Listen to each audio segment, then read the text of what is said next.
Universal prophecy. Universal prophecy అనేది అందరికీ వర్తిస్తుంది. ఒకరి ద్వారా చెప్పబడి అందరికీ వర్తిస్తుంది. ఉదాహరణకి ఇశ్రాయేలీయులకు చెప్పిస్తాడు యావేలు ద్వారా, నా ఆత్మ నీ మీద కుమ్మరించెదను అని.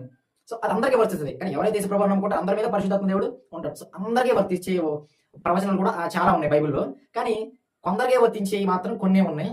ఎవరెవరికి వర్తించేవి మాత్రం అవే ఉన్నాయి. సో ఎక్కడ ఎలా ఎప్పుడు అనే ప్రవచనాలు ఉన్నాయి. సో ఏది పడితే అది మనకు ఆపాదించుకోవడానికి లేదు. హిస్టారికల్ సంబంధించి మనం ఆపాదించుకోవడానికి లేదు. ఎందుకంటే అది ఆల్రెడీ జరిగిపోయి మరలా జరగవు కాబట్టి. ఓకే. ఆ తర్వాత మెస్సియానిక్ ప్రాఫెసీ. ఈ మెస్సియానిక్ ప్రాఫెసీ అనేది యేసు ప్రభువుకి సంబంధించిన సగం నెరవేరు. ఎందుకంటే ఫస్ట్ రాకడకు సంబంధించిన నెరవేరు, ఆ తర్వాత సెకండ్ రాకడకు సంబంధించిన కూడా ప్రవచనాలు ఉన్నాయి కదా. సో అది కూడా సో ఈ విధంగా అనమాట. సో ప్రవచనం అంటే ఏంటో తెలుసుకుందాం. ప్రవచనాలు ఎన్ని రకాలు చూద్దాం ఇప్పుడు. Historical prophecy, typological prophecy, apocalyptic prophecy, conditional prophecy, unconditional prophecy, symbolic prophecy, messianic prophecy. So ఈ విధంగా ప్రవచనాలు అన్ని ఉండుకుంటా వస్తా ఉన్నాయి. సో ప్రవచనం అంటే ఏంటి, ప్రవచనాలు ఎన్ని రకాలు, అవి ఎలా ఉన్నాయి.